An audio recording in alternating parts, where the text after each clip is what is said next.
এই সরকারের 5 মাস 11 দিন অতিবাহিত হয়েছে, এখনো পর্যন্ত এই সরকারের সফলতা আমরা দেখতে পাচ্ছি না। সরকার আরো প্রায় 1.5 বছর থাকতে চায়। যে সরকার 5 মাসে কিছু করতে পারে নাই, 1.5 বছরে কতটুকু কি করতে পারবে? তারা আওয়ামী লীগকে নিষিদ্ধ করতে পারে নাই, তারা পুলিশরা বিজিবির কর্মকর্তাদেরকে গ্রেপ্তার করতে পারে নাই, তারা নিত্য পণ্যের দাম কমাতে পারে নাই, তারা আওয়ামী লীগের নিবন্ধন স্থগিত করতে পারে নাই। তারা এরকম পারে নাই, অসংখ্য পারে নাই। সামনে কি পারবে আমরা দেখতে চাই। আর এই জন্যই আমরা বলছি, আপনারা দ্রুত সময়ের মধ্যে রাষ্ট্র সংস্কারের রূপরেখা হাজির করুন।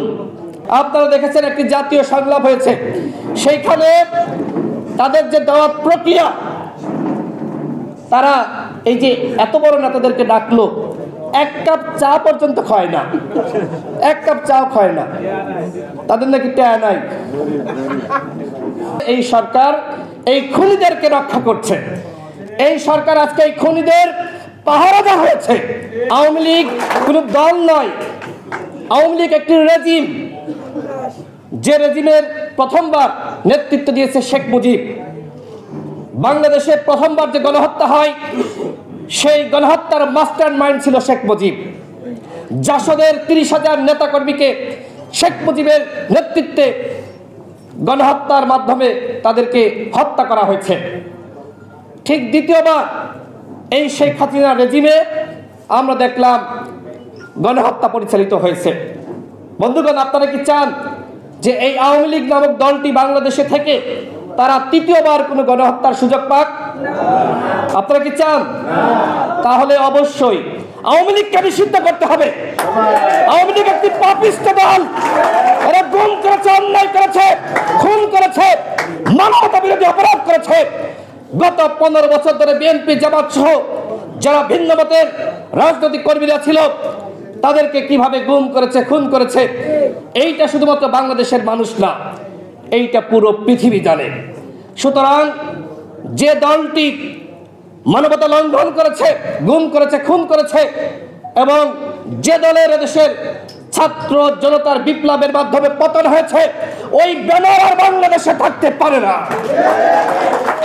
সরকার আজকে রাজনৈতিক দলগুলোর ঘাড়ে বন্দুক রেখে আওয়ামী লীগকে পুনর্বাসনের চেষ্টা করছে। ইতিমধ্যে দেখেন এই সচিবালয়, পাশেই সচিবালয়, সেখানে আওয়ামী লীগের সুবিধাভোগী কর্মকর্তারা তাদের একের পর এক তাদের পদোন্নতি হচ্ছে। ডিসিএসপি নিয়োগকে কেন্দ্র করে যে ধরনের কেলেঙ্কারি আপনারা দেখেছেন, প্রত্যেকটা জায়গায়, পুলিশে বলেন, র্যাবে বলেন, বিজিবিতে বলেন, প্রত্যেকটা জায়গায় আওয়ামী লীগের পুনর্বাসন চলছে।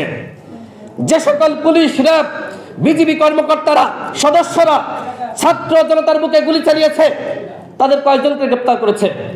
প্রত্যেকটা হত্যার জন্য একজন করে পুলিশ, র্যাব, বিজিবির কর্মকর্তাকে যদি গ্রেপ্তার করা হতো, তাহলে তো সংখ্যাটা হয় 2000, কিন্তু কি 2000 হয়েছে? তার মানে কি? তার মানে এই সরকার এই খুনিদেরকে রক্ষা করছে। এই সরকার আজকে এই খুনিদের পাহারাদা হয়েছে। আওয়ামী লীগের নাম গন্ধ থাকলে আরেকটি শেখ মুজিব, আরেকটি হাসিনার বাংলাদেশে পয়দা হতে পারে। সুতরাং সেই সুযোগ আমরা দিব না। কারো কাছে স্বপ্ন পূরণ, কারো আনন্দের উপলক্ষ, আবার কারো জীবন পাল্টে দেওয়ার মুহূর্ত, কখনো জীবন বাঁচাতে সর্বোচ্চ গতিতে উড়ে চলা, কারো আবেগের শেষ মুহূর্ত, আপনজনের শেষ বিদায়ে শামিল হওয়া, এমন সব ইচ্ছে পূরণে সর্বনিম্ন ভাড়ায় দ্রুত গতির বাহন প্রবাসীর হেলিকপ্টার। আপনার প্রয়োজনে যোগাযোগ করুন আমাদের হটলাইনে।